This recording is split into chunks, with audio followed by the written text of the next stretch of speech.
Okay, so this video doesn't particularly have an overarching theme. I'm just kind of speaking off the cuff.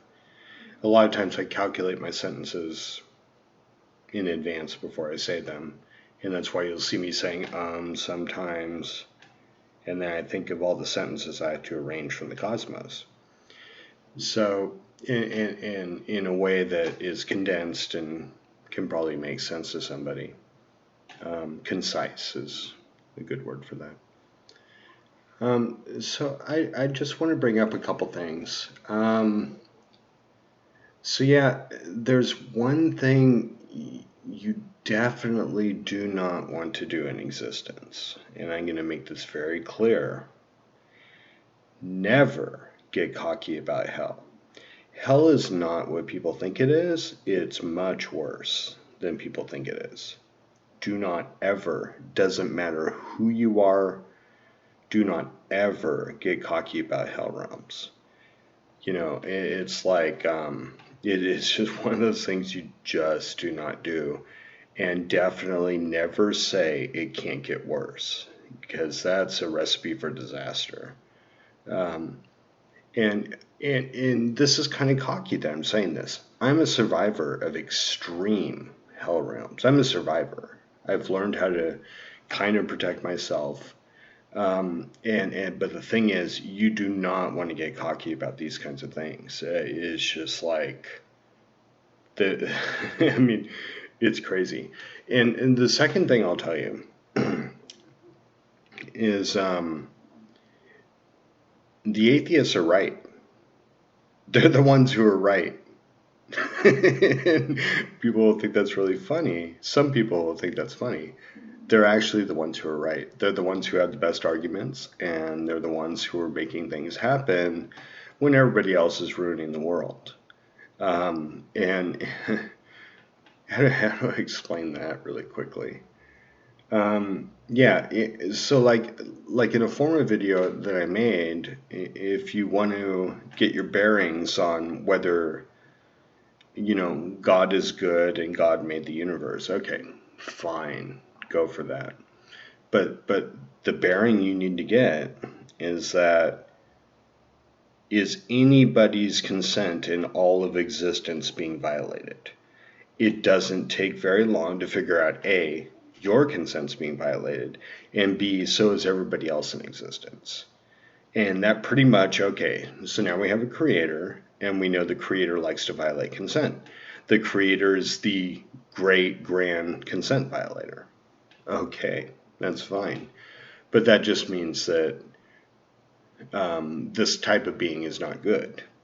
And so you have to look at this kind of stuff and realize that there were other options that could have happened in existence besides the current one we're living in. And people like dichotomies.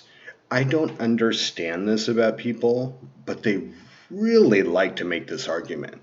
They say yin and yang, or we can't appreciate the good unless we have the bad as a perspective to be able to appreciate the good. No. Existence requires one simple thing, and this one simple thing is otherness. If there's nothing besides you, there's nothing. That's it. You need something to discern yourself from in order to be a being that's aware of existence as a self. And so people really like dichotomies, and they like to make this argument. Actually, it doesn't work that way. Like, what is the opposite of a tree?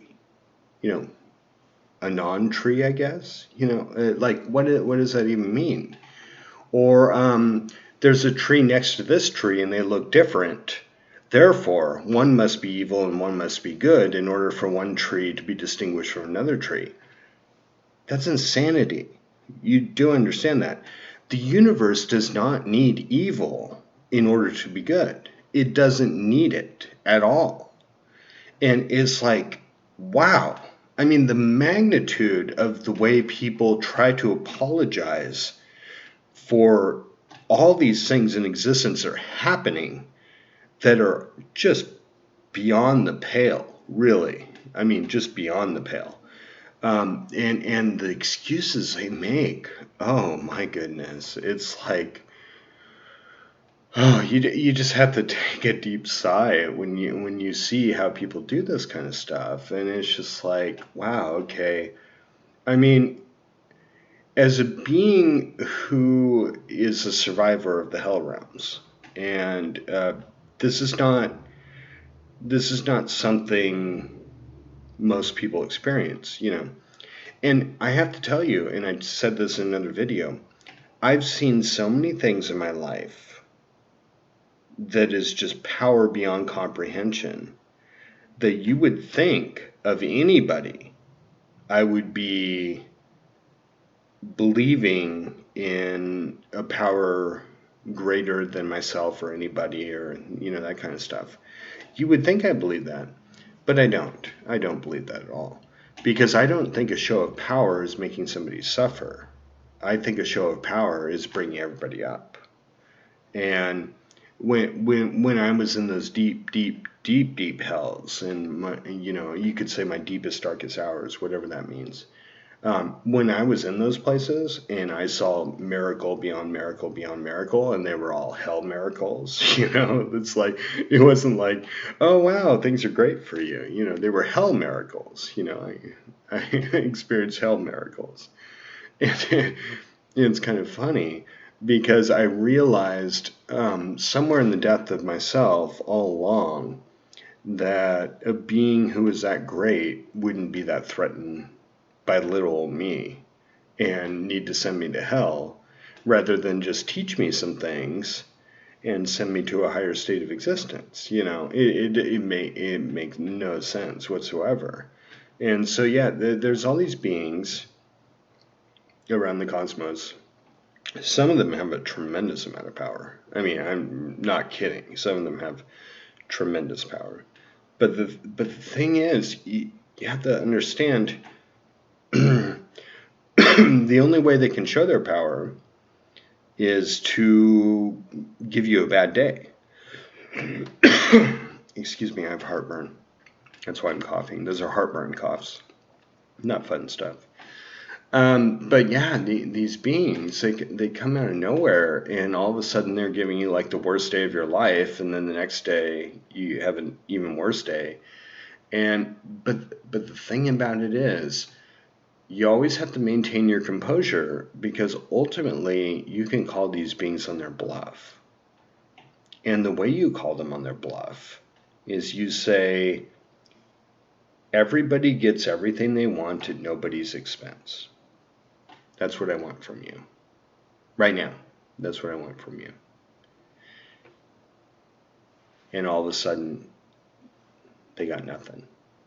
Not one damn thing. And I'll tell you why. Because there are beings who are more powerful than other beings in this cosmos. Not an issue. Definitely true. But the thing is, we all made this together. Together. All of us made this together. All of us. They don't have the power to override our collective plan for existence. They can display a tremendous amount of power, but they don't have the power to do that. And that's when you figure out that A, they're not the grand being of all existence, and B, when you actually start inferring the magnitude of what spirits can accomplish, you realize, okay, if there's no grand being of all of existence, then what happened? And what you figure out is we actually made this together, and they can't usurp the initial plan unless we all get together and change the plan. And this is a very basic concept to understand about existence. Now, there's a lot of people who,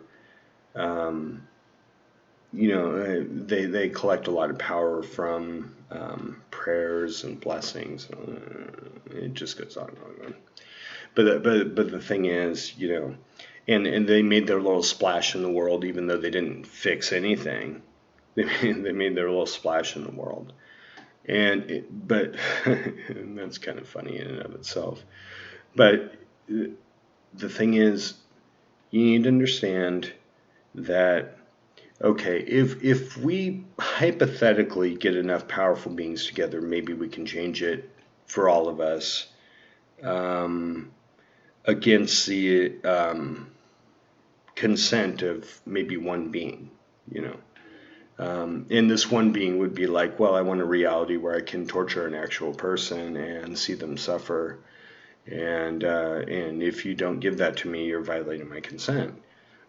Yeah, that's kind of sketchy argument, because we do know how to send you to yeah, people are so funny when they think they can endure hell. It's really funny to watch somebody who thinks they're a badass. And I'm going to tell you this very straightforward. There is not one being in existence who's a badass. Not one. They don't exist. Not one. Okay?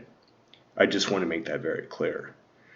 But it can be funny to watch these people who come up and think that they're, you know, no fear. I got no fear. There's no problem. I'm, all this stuff. It's like, oh man, not another one of these. It is kind of funny. And then at a certain point, see, the thing about hell, and the reason people are generally not sent to hell, is because the thing about hell is, if you send somebody to hell for the wrong reason, you get sent to hell. So this is kind of a real situation in terms of how the cosmos works. So you're like, somebody's like, well, send me to hell right now, and maybe I'll believe you. And it's like, I don't know if you deserve it. But the thing is, you have to be cautious about that stuff, because anybody who knows anything about hell knows that they don't want to go there. And it's a consensus matter. It's not, I mean, some of this stuff is structural, and some of it we have in the form of intelligences that understand a lot about this kind of stuff. So it's a combination of both of it. It's structural and it's intelligences. But the thing is, you do not want to screw up that thing. I always say to people, I won't tell you what your perfect is. If you don't tell me what my perfect is, let's sit down and discuss it. And the reason I say that is because I'd much rather have a conversation with you about life than actually dealing with the magnitude of putting you in a place where you definitely don't want to be. And for some bizarre reason, I kind of screwed up on that one. And then I end up being in a place I don't want to be. And people are like, oh, you can't send me to hell, and thus you don't have any, I guess I would say, power or whatever. It's just like, yeah, it doesn't quite work that way. And if you had any idea what hell was, you wouldn't even be talking about this with me. But yeah, conversations go down that way in the human species sometimes. And it's just like, okay, all right, yeah, sure. So yeah, I've learned being through extremely intense hells.